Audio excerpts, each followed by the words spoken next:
Jamal Niaz here with the original bro, Matt Riddle. No, I'm no longer the original bro. That was my Fed name. Now I'm back to the king of bros. The king of bros. Or you can call me a rude dude. Okay, with the rude dude, Matt Riddle, you've got the New Japan or the IWGP TV title, freshly won from Tanahashi. How are you feeling, man?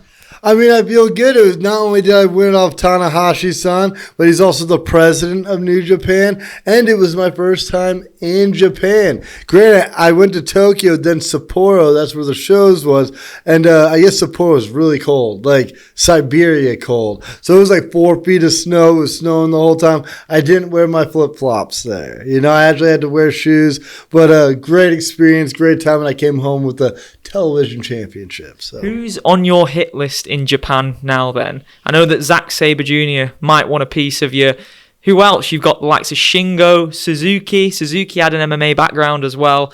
That'd be a hard-hitting match. I mean, I've wrestled Suzuki before, but I could always wrestle him again. Another one that I would like to wrestle again, I wrestled him when I was on the indies beforehand, was Ishii. Yeah. Ishii. I think another one that's really good right now that's shining is Desperado.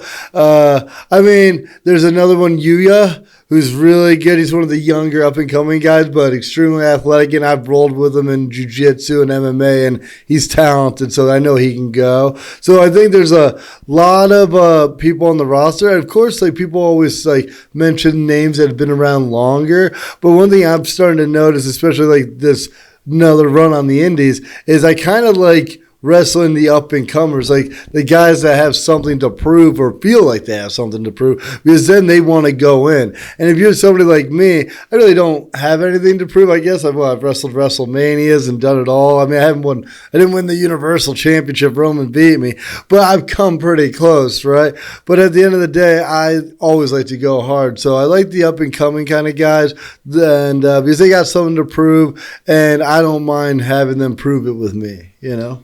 I know that you're not up or not really interested in returning to TV, that style of format now.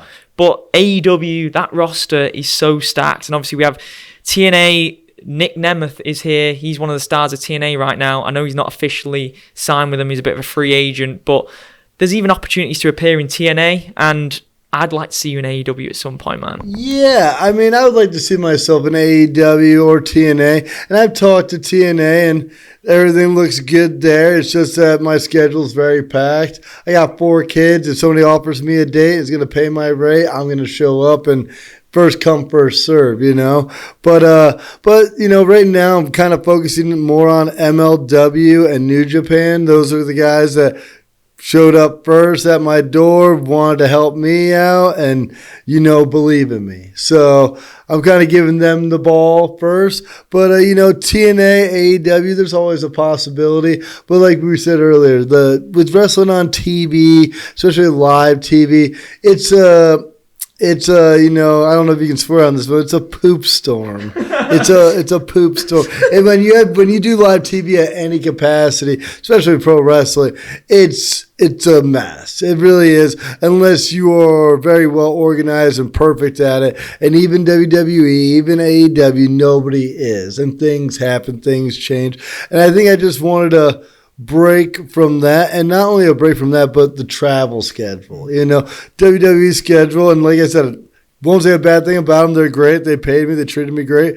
But the work schedule is very tough. It's hard. And then just the wear and tear of that and everything else, and like not just having the ability to go on vacation or do this or do that any time ever. So I just wanted to get away from that. I wanted to get away from the schedule. And then when I do work, I don't want to be confined to time limits. Yeah.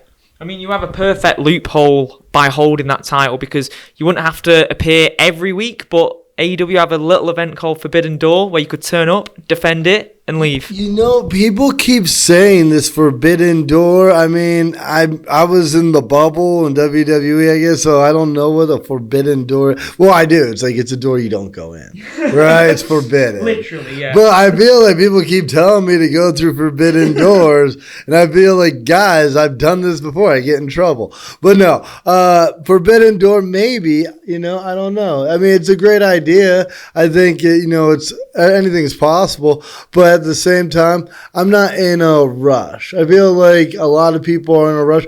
Also, you mentioned they got a stacked roster. There's plenty of people that can fill in any gaps, and I personally don't like to be the guy that comes in and rains on someone else's parade or takes someone else's spot that's been working hard. If the spot's right, like with New Japan, you got Ospreay leaving, you got Okada-san leaving, 2 big names left. Well, Dolph Ziggler or Nick Nemeth and Matthew Riddle came in, kind of filled those spots. Not saying that we're going to be those guys, but they're already moving in that direction, right? So that's how I kind of look at it. But never say never. And your work with Randy Orton was one of the highlights of your WWE run. You had a lot of great things to say about him. And I know that you had planned and you wanted it to happen where you would turn heel on him, which would have been really cool. How was it working with him? How cool of a guy was he? And how much did you learn from him? I learned a lot from him. He's Randy, and also it's like you learn different things from different people. And with Randy, with his experience, you learn timing, you learn what you really need to do, you learn what over is and what over isn't, because you guys would probably be like, oh, you guys were over. Randy would look at us and be like, Hulk Hogan was over, The Rock was over, Stone Cold was over, we're not over. And I'm like, damn, Randy, I thought we were pretty over, dude. Just saying. But I don't know. And like for me, Randy was just like my friend. So it's like I get to hang out with my friend who just so happens to be like WWE superstar and legend Randy Orton.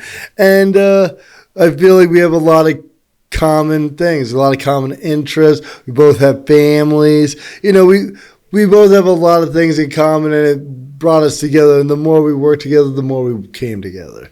Not like that, but And the Seth Rollins feud was obviously one of the highlights in terms of a feud versus another wrestler for you. And you said to Seth, look, this would be a cool angle for the feud if you get personal. You gave him permission to get personal. Yeah, dude, I brought it up. I was like, you should do this because it's going to make people's jaws drop. Like, I know, and I know it because if I didn't tell you to say this and you said it to me, I'd want to kill you. Yeah. So I think this would make for great TV.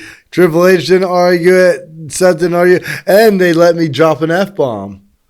Because they didn't have anything cool that I could say to Seth, so they're like, say the F word. I'm like, sick. It's a really special moment when you get that F-bomb. It is. When you're on USA, characters welcome, and you're not allowed to swear, and you're on live TV, and they're like, you can say the F-bomb. We got like a couple second window to bleep it out, whatever. It's like, cool. There was all the talk that you and Seth may have not seen eye to eye. Mm-hmm. What's it like working with someone in that respect that you might not necessarily see eye to eye with? Well, I don't know. I feel like I've worked with plenty of people that I actually don't see eye to eye with. There's some people you call matches with, and they're real annoying. They just need to change everything a little bit. But I don't know. But at the end of the day, it's a job. It's like me, like when I spar. Right? There's people in my gym I spar and I don't like. Does that mean I'm going to kill them? No, I'm still just going to get my work in, get my rounds in, and do my job, And I think with WWE or pro wrestling on the indies, MLW, New Japan, it's the same thing. Even if I don't like somebody, I can tell when some people don't like me, but they still do their job and work. And just like me, even if I didn't like somebody, say, yeah, I'm not going to go into examples. I'm not trying to start any crap because God forbid I say anything. But if you don't like somebody, if I don't like somebody, it really doesn't matter to me. I'm still going to do the job. I'm still going to work hard. And I'm still going to try to elevate them and myself in this match. Could we possibly see you back in the world of MMA with the PFL potentially? You could definitely see me in the world of MMA, either with the PFL. I saw Jorge Masvidal has that bare knuckle MMA, which honestly, I'm more of an MMA guy, and the gloveless MMA, I think is actually, I don't think it's that much more dangerous than gloved MMA. So, yeah, I mean, there's options. PFL, I don't know. They've reached out to me a while ago, but I haven't heard back. Bare knuckle boxing definitely is more interested, but I'm less interested because that's bare knuckle boxing's brutal, And I've broken both my hands a couple times and stuff. I'm like, I don't know if bare knuckle boxing's the way to go because it's like I can't kick anybody, right? I can't take them down. True. If I could like clinch an elbow, maybe. But even then, if that's the only thing that turns up and they're willing to pay and I feel like it, I'll probably box bare knuckle by the end of the year, But I think by the end of 2024, if not early 2025, I would like to get back in a ring or cage and fight again. Maybe I do it in Japan. Maybe I do it on one of my New Japan tours and I schedule an MMA fight in between. That would be so cool. That would be sick. That'd be like old school Pride. I was going to say, you seem fit for the Pride rules. My whole life I trained Pride rules. I wanted to fight for Pride. Just so happened Pride went out of business. UFC was the only one around. So nothing wrong with the UFC though. Good, still good. Even though they fired me. Just like WWE, still good. Even though you guys fired me, it's all good. You guys are great. The door's open potentially. Yeah, my door's still open. My door's open.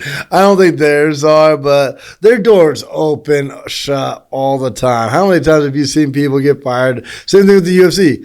They're fired. It's just one of those things. Well, hopefully we see you back in both organizations at some point. See me in all the organizations. Everything. But like you said, I would like to possibly hit AEW, TNA. Already did. I would like to hit as many as I could. So if I were to go back, I can at least be like, I did it all before I came back. And this might be my only opportunity. Or maybe the next 10 years will be opportunity because they don't take me back.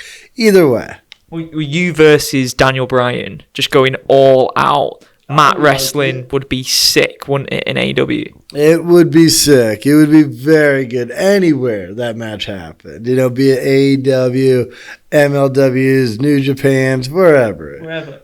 Progress, Rev Pro, wherever. I doubt it will happen on there, and I bet he gets paid a lot of money. I get paid okay, so, Not giving anything away. Well, I really appreciate your time. I know you've had a great time catching up with some old friends as well. It's been incredible to see the fans showing the love for you and reflecting on some of their favourite moments of your career. Must have been so much fun, and I appreciate it. Have a great time in Manchester this weekend. Will do. Thanks so much, man. Hey, thanks, brother.